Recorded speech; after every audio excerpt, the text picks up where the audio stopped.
To the Eureka Learning's YouTube channel. Today I am discussing about end-to-end deployment of named entity recognition pipeline. So this is a very important video, friends. It will be very helpful in real life. In practice, this is a very practical video. In this video, I am telling about how to deploy in Kubernetes, how to create a Docker file for this NER pipeline. So please don't skip this video. Please watch this video till the end. So let's go into the video. Let's go into the project, friends.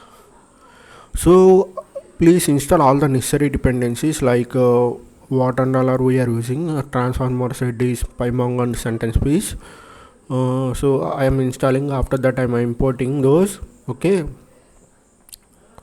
so you can skip this video, you can skip this text, because I want to try with xlm-roberta model, but while importing I'm facing some error, like there is a tokenizer issue is there, because sentence space is not available in this function, so that's why I'm using auto tokenizer.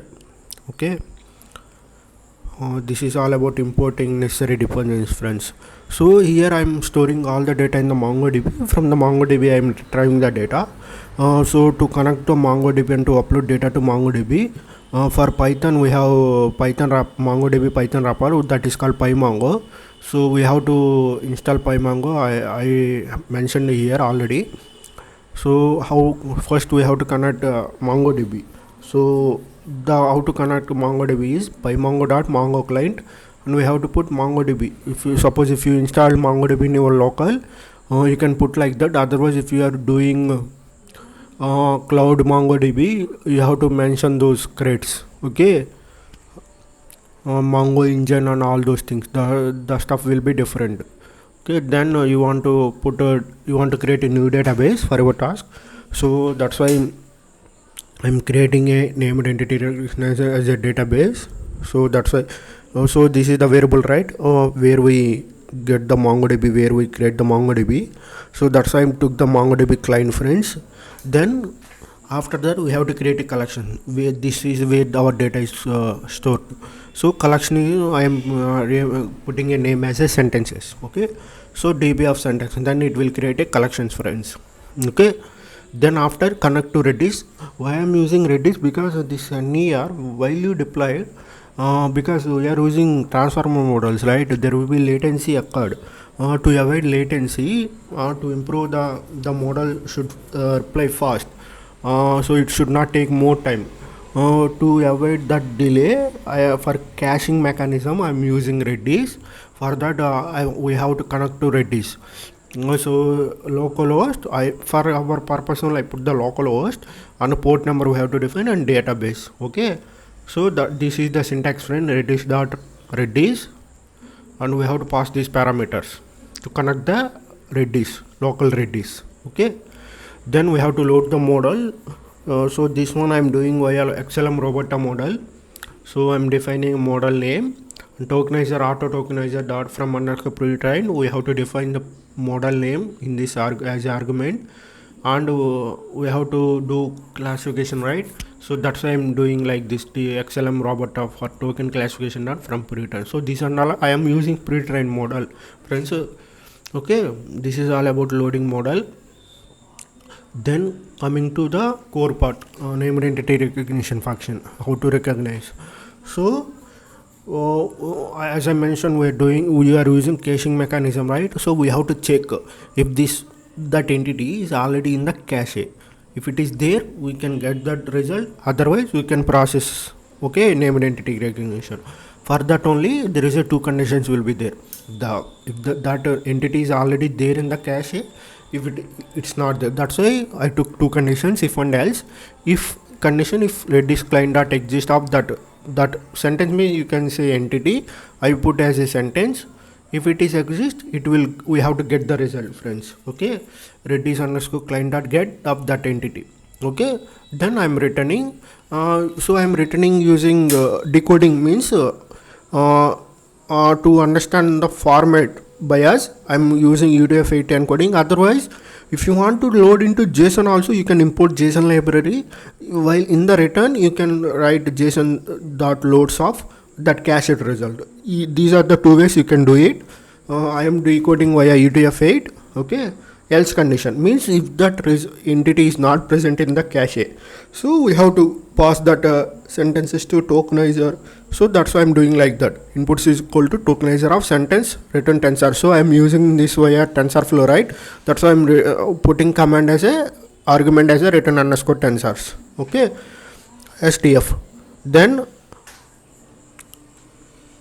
so we have, after tokenizing, we have to pass this to model, right, for token classification. That's why I'm doing this is the model variable. I'm passing the tokenization things. Then I'm predicting using argmax function. So whichever thing we have get the maximum probability, I'm taking that only. Then after I'm again decoding using tokenizer.decoder function. So it will predict so many functions, right? So many probabilities, right? So for p in predictions, tokenize. So I'm taking that p variable and I'm decoding. Okay. So it will convert the predict entity labels into strings using tokenizer. Okay.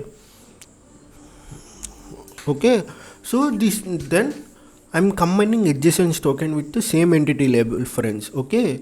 So that's why for that I took one list variable entity underscore spans to. Okay, in this first we will find the length of that entity. What is the starting position, what is the ending position? Okay, because if we are giving sentence, the entity will be a word. Okay, so we want to know what is the position of this entity in that sentence. Okay, so that's why for I in range of length of entity labels. Okay, if entity labels of I dash, so we have labels.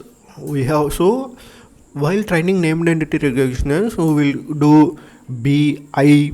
Okay, like these labels we will do. If it is a person name, B dash person per, B dash location, I dash location, we will do like this. Okay, that's why I'm checking if entity labels of dot I starts with B. Okay, so start equal to I and equal to I, friends. Okay, it will calculate while. Okay, then what I'm doing, so if the ending position is less than of that length of entity variables minus 1 and entity labels of n plus 1 starts with, so if it is starting with I, okay, then I am increasing the end position.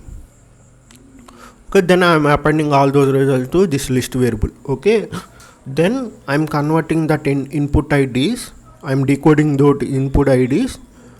Okay, all those are presented in the entity spans. Okay, so this is for finding the position of that entity, friends, and combine the adjacent tokens with the named entity label.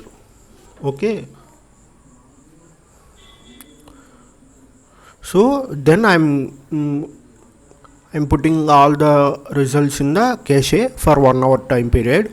So for that, redis client.set. So we have to set the parameters, right? Time period is 3600 for 1 hour. Whatever we want for sentence and entities. These are the decoded ones, right? That's why I'm putting all those things, and I'm returning the entities. So this is the named entity recognition function, friends. After we have to store data in MongoDB. So this is the data, some dummy data I'm using. So I don't you're storing so much data. So for that I'm using only 2 sentences, right? Or this is only 1 sentences. So I'm using insert underscore 1 method, collection.insert underscore 1 of data. Okay, it will store the it will insert the data into MongoDB sentence collection.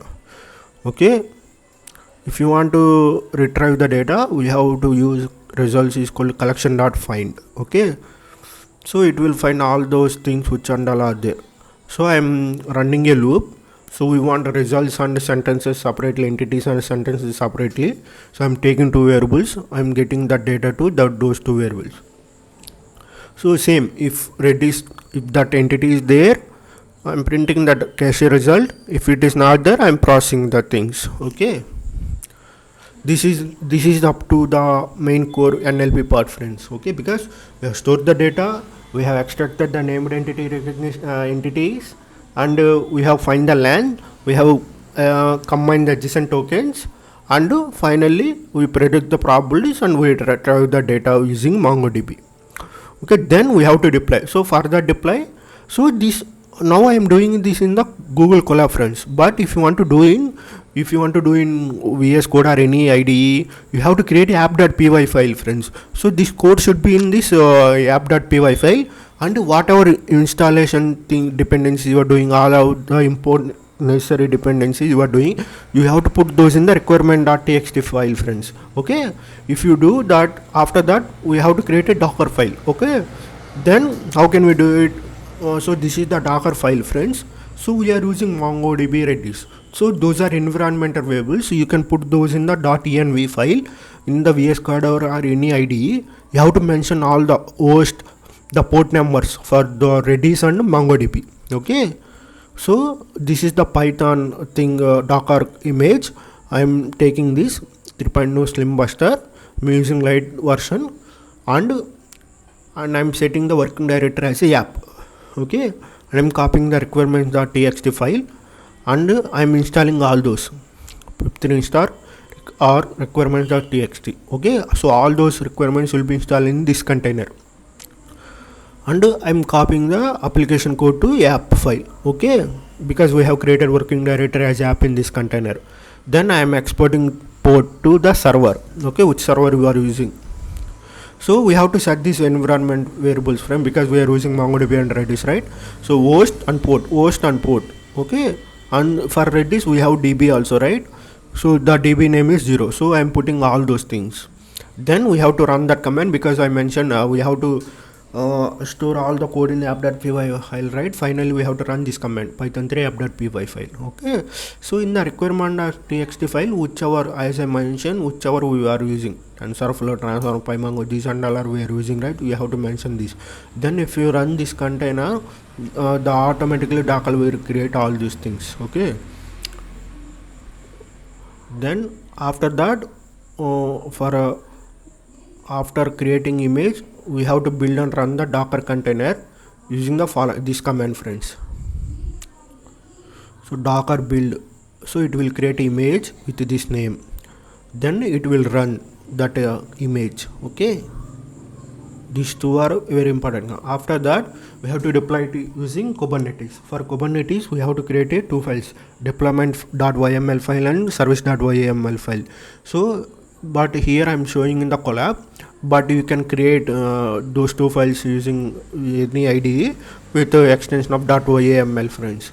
So as I told, we need two files, right? Service and deployment. First we have to create a deployment YML file. So kind is deployment, metadata, whatever task we are doing, name and integration we are doing, whatever app, if you are same name I am putting, how many containers in it, replicas means 1. Okay, so the container, all the ports, if you want to load all the environment variables, we have to put whatever Mongo. So Mongo URI means it will, in your account it will give, friends, from the MongoDB. Okay, for our security purpose I am not mentioning those. Okay, and the value of that, simply I am putting random one, friends, don't use this one. Okay, you can use your own one. The same Redis also, Redis port, Redis DB, all those things. Okay, then coming to service file. Okay, if you want load balancer, it will show to reduce the load on things. Okay, whatever port you are using, whatever the app. Okay, same. We need MongoDB, because we are using Redis MongoDB also, right? For MongoDB also we have to create deployment file. Same as app, whatever app you want, how many containers you need for that. Okay, which port you want to connect, all those, and the environment variable, and same service file for MongoDB. Okay, so service file is easy, friends. The deployment file is somewhat difficult, but service file we can create easily. Okay, only how to connect that container, the only port numbers or name only it will be there majorly. For again Redis also we need deployment file, Redis, and how many containers you need. Okay, the port number, the image. Okay, for that we have to use Docker images, friends. Those are all very important. Then we have to create a service file. and after that we have to run this kubectl apply -f.yml. So minus f means the file name, friends. You have to mention all these file names. Okay, so you can mention for we have service and deployment, right? We can put two file names, kubectl apply the service yml file deployment and deployment.yml file. So you can run two commands. Okay, but I have created in one file, right? That's why I am using one command. But if you are creating two separate files, you can do two times this command. Use this command two times. So this is all about end-to-end deployment of named entity recognition, friends. I hope you guys enjoy this video. If you guys like this video, please subscribe my channel and please click on like button, friends. Thank you everyone.